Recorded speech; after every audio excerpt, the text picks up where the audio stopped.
Buenos días, bienvenidos. Vamos a hacer hoy el sexto caso clínico de esta serie de vídeos que estamos haciendo, que por cierto no lo he dicho, pero la intención es que más o menos vayamos haciendo un caso nuevo cada 2 semanas y poder ir viendo vídeos de diferentes tipos de casos, así que sean ecográficamente muy bonitos de ver, pues aproximadamente cada 2 semanas. Entonces vamos a ir con la rotura del quiste de Baker, que es un caso que no es tan atípico como puede parecer el título y que lo hemos visto en varios pacientes. Se confunde bastante además con lesiones, no sobre todo por el mecanismo, sino por al día siguiente cómo está el paciente. Se suele confundir con trombosis venosas profundas de la poplitea o de las venas gemelares. Entonces me parece interesante que sepáis ver cómo se ve y sospecharlo de inicio cuando se relacione un caso como el que os voy a explicar. Entonces, sin más dilación, voy a presentar el caso, que este es un paciente un hombre de unos 58 años, que además era conocido mío, y por eso en cuanto le pasó y al siguiente día se asustó y, bueno, a los 4 días desde el inicio de los síntomas o del evento traumático, pues estuvo en la consulta. Entonces, describe que su mecanismo de lesión era que estaba en casa haciendo unas tareas de cuclillas y al levantarse, en el momento de pasar de esa flexión máxima a una flexión de unos 90 grados y pasar a la extensión, pues notó un pinchazo súbito muy potente, incluso una sensación como de pedrada, un crash, describía él, en la parte posterior de su rodilla derecha. ¿Vale? Un dolor muy agudo, incapacitante, coger al momento, sensación de mucha presión en esa zona posterior. Para el día siguiente incluso esa sensación se mantenía, pero ya incluso había bajado la hinchazón y tumefacción por toda la pierna hasta envolverle el tobillo entero y se le había quedado una imagen como muy tumefacta en toda la parte posterior esa del tríceps sural, ¿vale? Entonces el paciente, bueno, se asustó obviamente y por la gran cojera que tenía, que poco a poco al tercer cuarto día eso le fue mejorando, ese dolor de la parte posterior, pero al final al verse la pierna con esa hinchazón y esa presión se asustó y decidió venir. Hay que decir que como antecedente el paciente tenía una lesión del menisco interno no operada y una artropatía de tercer grado en la rodilla derecha, diagnosticada por resonancia. Y de vez en cuando pues se le solía hinchar, se solía tener episodios de molestias de rodillas, diríamos. En la exploración física vimos lo que os digo, tumefacción e hinchazón en la parte posterior de la pierna derecha. Esto es sobre todo lo que veíamos, como podéis ver en esta imagen de aquí. Comparar la diferencia, ¿vale? Entonces ya esto de primeras es normal que el paciente le asuste. Luego tenía un dolor selectivo que se había reducido a menos de la mitad de la cara posteromedial de la rodilla, ¿vale? Y lo que os decía también, que el paciente muy apurado por una sospecha de una TVP viendo el estado de la pierna. Al final el paciente les suena, ¿no?, lo que es una trombosis, y cuando tienen un dolor así ellos no lo saben asociar, que la trombosis normalmente no suele ir asociada a un evento traumático, pero ellos se ven la pierna hinchada y es lo primero que piensan, y lo primero por lo que me llamó era para intentar descartar eso, ¿de acuerdo? Entonces ya le dije, si es que lo es tendremos que ir a urgencias, pero bueno, ven en un momento, hacemos un cribaje y si no ya te derivo yo cuanto antes.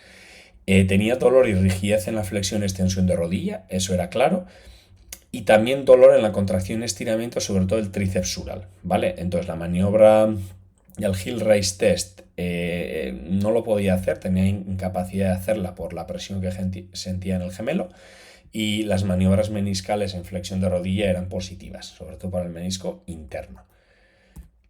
Vamos a hablar un poco primero de la anatomía de la zona, ¿vale? Conviene primero nombrar la bursa gastrocnemio semimembranosa, porque al final se ha visto que de nacimiento lo que solemos tener en esa parte posterior, posteromedial de la rodilla, es una bursa que la ubicamos entre el gemelo medial y el tendón del semimembranoso, como vemos aquí, y que con tiempo suele generar una comunicación hacia la parte interna de la cápsula articular, y a veces lo que antes era una bursa adquiere esa comunicación con la articulación y pasa a ser un receso posterior de la articulación de la rodilla, ¿vale? Como sería en la cara anterior el receso subcuadricipital o los recesos meniscales, pues puede pasar esa bursa a ser ese fondo de saco o ese repliegue sinovial. Por lo tanto, conviene tener en cuenta que en principio es una bursa, aunque con la edad a más del 50% de las personas se nos comunica con la articulación, ¿vale? En un eje transversal veríamos aquí cómo pasaría entre el semimembranoso y el gemelo medial. Aquí estaría colocada la bursa, ¿vale? Aquí tenéis algún estudio si queréis ver mejor un poquito lo que os digo de la bursa. Y ecográficamente vamos a visualizarla poniendo la sonda en un eje corto en la parte posterior medial de la rodilla, y como imagen de referencia tenemos que coger el tendón del semimembranoso a este nivel, el vientre muscular del gemelo medial a este nivel con su aponeurosis que luego se convertiría en el tendón aquí. Lo que pasa es que por anisotropía, cuando el tendón del semimembranoso lo vemos muy hiperecogénico o blanco, el del gemelo lo veremos negro. Y si hacemos un tilt de la sonda y pasamos a darle anisotropía al semimembranoso, veremos cómo se pone más blanco el del gemelo medial. Entonces, aunque en esta imagen no se vea, sí que es interesante para ubicarnos, buscar esta imagen y hacer este tipo de tilts con la sonda y cambiar el color como el yin y el yang, ¿no? De blanco a negro y de negro a blanco, esto para ver que estamos exactamente ubicados en este espacio. Aquí tendríamos la arteria poplitea y aquí estaríamos en la parte posterior del cóndilo femoral medial con su cartílago por esta zona. Aquí estaría lo que os decía, pintado para que lo podáis ubicar mejor, y aquí entre medias ya sería la bursa gastrocnemio semimembranosa, que como os digo, con tiempo esto puede ser la entrada a la articulación, la comunicación con la articulación, mediante una válvula que cuando el líquido sale y genera el quiste de Baker, luego esa válvula hace que no pueda tener entrada. ¿Por qué? Porque la presión de la rodilla, cuando hay un derrame articular y mucha presión, sí que tiene capacidad de distender el quiste de Baker, pero luego la presión que se genera dentro del quiste no tiene la capacidad de hacer volver el líquido a la rodilla, y por eso se nos queda en una forma ganglionar o de quiste. Aquí tendremos una imagen de otro paciente de un quiste y aquí os hago la asociación a la eco. ¿Cómo se ve en la ecografía? Repetimos esta imagen de referencia, ¿vale? La tenemos aquí. Y lo que veríamos es en un eje corto un quiste de Baker. Este no es el caso del paciente, sino que es cómo vemos un quiste de Baker. Veríamos la parte del gemelo medial por aquí con la arteria poplitea aquí. Esto sería el tendón del semimembranoso. En este caso vemos con mucha reflexión el muy blanco el tendón o la aponeurosis del gemelo, y vemos bastante oscuro el semimembranoso. En este caso vemos tan brillante el gemelo, el tendón del gemelo, porque después de una superficie líquida siempre hay una potenciación de la imagen consiguiente a la siguiente interfase que viene después de la zona líquida, ¿vale? Y esto se le llama ese aumento en la ecogenicidad,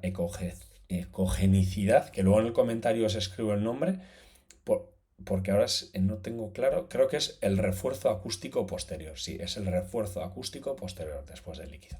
Bueno, total, que aquí vemos el quiste de Baker en una forma, lo que se llama el reloj de arena. Aquí estaría la zona entre los dos tendones, por lo que generaría la válvula, y aquí un poquito de líquido y sobre todo este nivel, que de aquí no tendría capacidad de volver.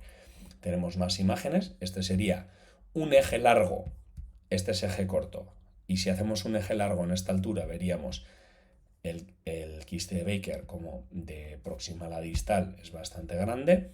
Aquí tendríamos el gemelo medial entre medias, que sería esto. Esto sería la parte inferior. Y aquí tenemos varios ejemplos de diferentes quistes de Baker en eje corto y en eje largo de diferentes pacientes. Aquí tenemos incluso un vídeo de un quiste de Baker importante, ¿vale? Muy importante. Ahí lo tenéis. Lo mismo en un eje largo. Esto sería un quiste de Baker, ¿vale? En su situación normal. Aquí tenemos varios ejemplos. Bien. Perfecto. Bien, en este vídeo sí que se ve muy bien que esto es el semimembranoso y que esto es la aponeurosis del gemelo medial, ¿vale? Entonces por aquí veis que nace el quiste. Perfecto. Ahora, ¿cómo se ve la patología ecográfica de la rotura del quiste? Pues bueno, lo que vamos a ver es donde debería haber esa masa perfecta, redondeada y bien encapsulada del quiste de Baker, pues veremos que de alguna manera esa cápsula perfecta por algún lado rompe y nos genera, bueno, una sufusión de todo el líquido articular hacia, obviamente por la ley de la gravedad, hacia distal. También se puede mezclar con hematíes y podremos verlo en vez de negro ya con un color más gris por el sangrado que puede tener la propia rotura de la cápsula. Aunque el líquido interno sea un líquido puramente sinovial, la mezcla con el sangrado que puede generar la rotura de la cápsula o de ese quiste nos puede hacer esa mezcla que incluso a veces podemos verlo coagulado. Entonces aquí tendríais un vídeo donde veríamos un quiste Baker supuestamente completamente ya con imágenes coaguladas. Aquí vemos una alteración ya de edema en el tejido celular subcutáneo. Vuelvo a poner el vídeo. Esto sería el gemelo medial. Es una imagen al revés porque lo cogimos desde la pierna derecha. Entonces esto es el gemelo medial. Aquí estaría el seno membranoso. Aquí estaría el quiste de Baker. Y la rotura, veríamos aquí ya, no lo vemos claro porque es un barrido, pero todo esto es un barrido de proximal a distal. Entonces empiezo el vídeo a nivel de la cara posterior de la rodilla donde debería estar el quiste de Baker. Aquí vemos la zona como de explosión que se ve nada en realidad y si bajamos más a distal ya vemos que se vuelve a generar como, ¿no?, una bolsa de líquido por debajo del tejido celular subcutáneo. Entonces, esta es la imagen panorámica del caso que os explico, ¿vale? Entonces veis como de nuevo aquí arriba estaría la rodilla y todo esto se compacta por encima del gemelo y por debajo del tejido celular subcutáneo. Entonces nos estaría saliendo otro nuevo gemelo como hemos visto en la imagen del paciente al principio.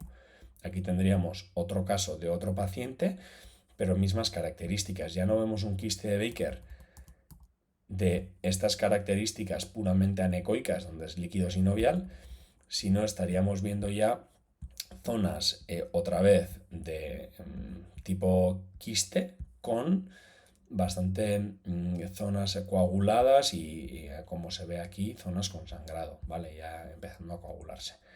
Entonces, estos serían imágenes clásicas.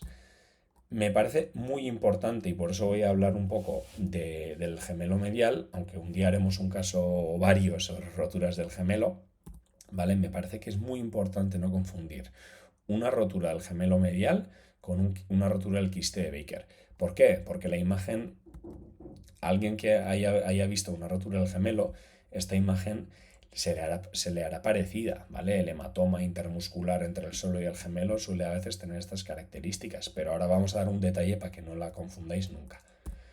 Para empezar, que el hecho de que el dolor haya sido proximal y luego haya ese sangrado y ese hematoma más inferior tiene que hacernos pensar que la lesión viene de arriba abajo y en un gemelo sería una lesión entre el gemelo y la aponeurosis libre que luego se convertirá en el Aquiles y luego el hematoma difunde hacia proximal. Esa es la primera diferencia.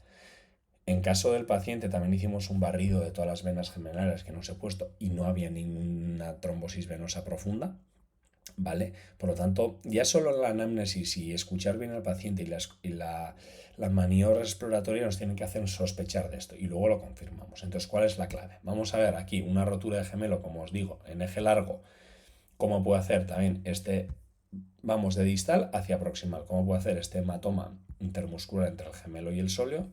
En un eje corto lo veremos también, gemelo, sóleo y todo el hematoma yendo desde distal hacia proximal, ¿de acuerdo? Y cómo en una panorámica estas dos imágenes no son tan diferentes. ¿Cuál es la clave? Si veis, aquí esto es la aponeurosis libre del gemelo y aquí empezaría el tendón de Aquiles, esto es el sóleo, por lo tanto la rotura del gemelo está a este nivel y el hematoma está entre el gemelo y el sóleo. Es todo esto, de distal hacia proximal y en un plano entre los dos músculos.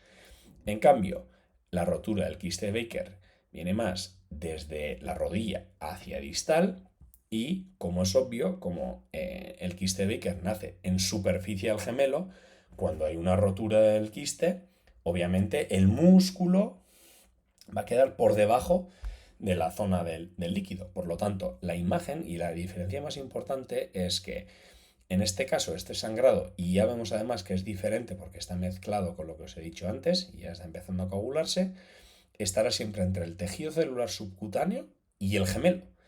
Y en las roturas del gemelo, el sangrado estará entre el gemelo y el sóleo, ¿vale? Como os veo aquí. En el gemelo, hematoma profundo al gemelo siempre, en las roturas del gemelo.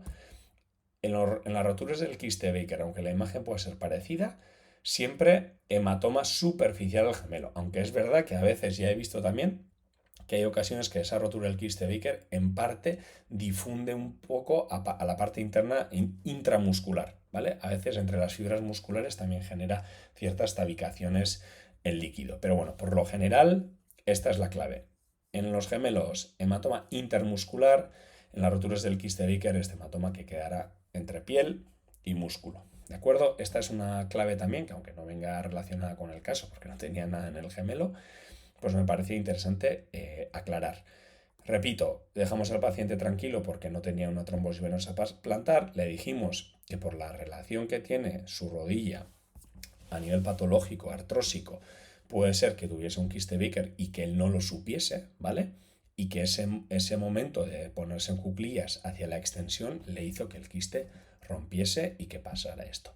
A las pocas semanas al paciente, porque en su caso le mandé por si acaso al médico para ver si se lo quería aspirar, pero como era ya bastante coagulado, pues no se lo pudo aspirar. Entonces le dijeron que tuviese paciencia y el paciente a las pocas semanas empezó a caminar con mayor normalidad y con el tiempo, pues sí que es verdad que que terminó bueno, el cuerpo lo terminó por reabsorber, así que pusimos un vendaje compresivo y listo. Entonces, y estas son las imágenes que de paso también le valoramos la rodilla y veíamos cómo tenía esa artrosis en el compartimento medial de la rodilla. Aquí estaría fémur y aquí estaría tibia. Disculpad, al revés, aquí estaría tibia y aquí fémur. Aquí veríamos como hay unos osteofitos marginales a los dos niveles, una extrusión meniscal y un pinzamiento claro de la articulación, ¿vale? Y aquí, aunque este era el caso del paciente, os pongo más imágenes de otros pacientes de lo mismo. Tibia y fémur, osteofitos marginales en la articulación, extrusión del menisco, que por el choque entre ambos huesos tiende a hacer esa extrusión, esa salida hacia superficie, y todas las imágenes son de características parecidas, como podéis ver. ¿De acuerdo? Ya, aquí tiene que ser muy claro. No tanto el osteofito que un pelín sí, pero la extrusión meniscal bastante clara. Aquí un vídeo también, donde podemos observar los osteofitos de manera clara y la extrusión meniscal. Y ya está, entonces creo que, bueno, no es algo de verdad tan infrecuente de ver, porque unas cuantas ya hemos visto. Es importante escuchar al paciente cómo nos lo cuenta y mantener la calma cuando venga el paciente con toda la sospecha de la TVP. Y solo no quedaros en mirar las venas, sino que explorar la rodilla por completo y nos encontraremos con esto, ¿vale? Entonces aquí os dejo un poco de bibliografía si queréis valorar las diapositivas en donde me he referenciado. Y sin más, pues muchas gracias por vuestro interés y atención y nos vemos en el siguiente caso, ¿vale? Si tenéis algún caso que de verdad os interesa, no tengáis miedo en poner un comentario, mandarme un correo, intentaré rebuscar y generar un caso que sea de vuestro interés, ¿vale? Venga, feliz miércoles, un abrazo.